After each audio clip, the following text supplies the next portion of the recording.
আসসালামু আলাইকুম। শুরু করছি মাইক্রোসফট এমএস ওয়ার্ড। এমএস ওয়ার্ডের আজকের পর্বে আমরা হোম মেনুর আন্ডারে কিছু টুলসের কাজ দেখব। তো হোম মেনুর আন্ডারে কিছু টুলস যেমন হোমের আন্ডারে ক্লিপবোর্ড একটা রিবন, যেখানে পেস্ট, কাট, কপি, প্রিন্টার, ফরম্যাট এই ধরনের টুলসগুলো রয়েছে। তো আমরা এই টুলসগুলো ব্যবহার করে আমরা কিভাবে কাজ করতে পারি সেগুলো আমরা দেখব।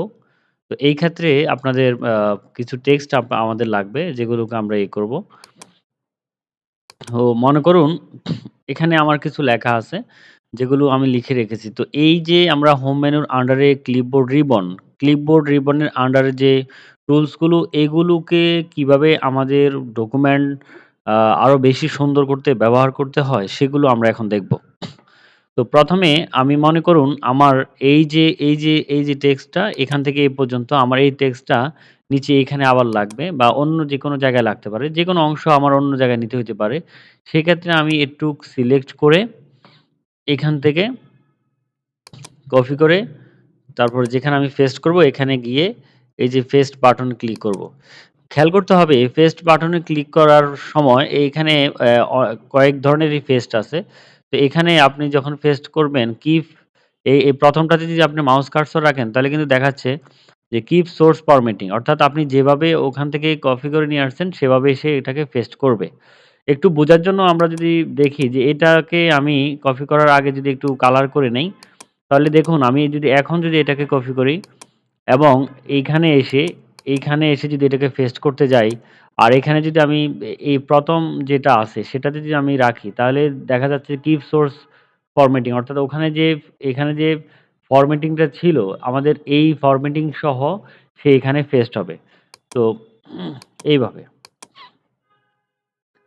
দেখুন, তারপরে আমি যদি এই লেখাটাকে আমার কিন্তু কপি করা আছে, আমি চাইলে অনেকবারই পেস্ট করতে পারবো। আমি যে আবার পেস্টে যাই, আ তাহলে ২য় টা দিলে কি হয় দেখুন, এখানে লেখা আছে যে মার্জ ফরম্যাটিং, অর্থাৎ আপনার এখানে যে ফরম্যাটিংটা ছিল সেই ফরম্যাটিং গুলোকে মার্জ করে দিয়ে বাই ডিফল্ট একটা নিজস্ব একটা ফরম্যাটিং এ সে এখানে রাখবে। ৩য় টা হচ্ছে কিপ টেক্সট অনলি, অর্থাৎ ওখান থেকে শুধু টেক্সট গুলো আসবে এবং এটা বাই ডিফল্ট কোনো একটা ফরম্যাটিং এ সে সেট হবে। এই হচ্ছে পেস্টের ৩ টি অবস্থা। আমি ৩য় টা দিয়ে দেখছি কি হয়। এরকম দেখাচ্ছে। তারপর আসুন এখানে আবার যদি মনে করুন যে না আমার এই যে টেক্সটটা, এই টেক্সটটাকে আমি যদি একেবারেই এখান থেকে কাট করে নিয়ে যেতে চাই, তাহলে কাটে আমি ক্লিক করব। কাট কাট করার পর আমি একইভাবে পেস্ট করতে পারবো। অর্থাৎ কাট আর কপির মধ্যে মূল পার্থক্যটাই হচ্ছে আ যে কাট করলে একবারে চলে যাবে, কপি করলে ওখানেও সোর্সেও সেটা থাকবে। তো এখানে পেস্ট করার সিস্টেমটা একই। এখানে আ লেখা ছিল যে আ কিপ সোর্স ফরম্যাটিং, অর্থাৎ আপনি যেখান থেকে কাট করেছেন সেই ফরম্যাটটাই সে এখানে কপি করবে।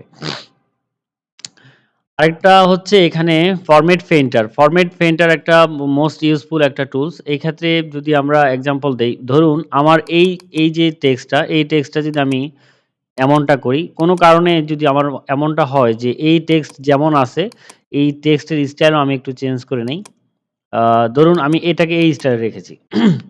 এখন এই টেক্সটটার সাথে এই নিচের এই টেক্সটটা আমি ওরকমই করতে চাচ্ছি। তাহলে আমি কি করতে হবে? এখান থেকে সিলেক্ট করে আমাকে এখান থেকে কালার চুজ করতে হবে। অনেক সময় এটা অনেক জটিল কাজ।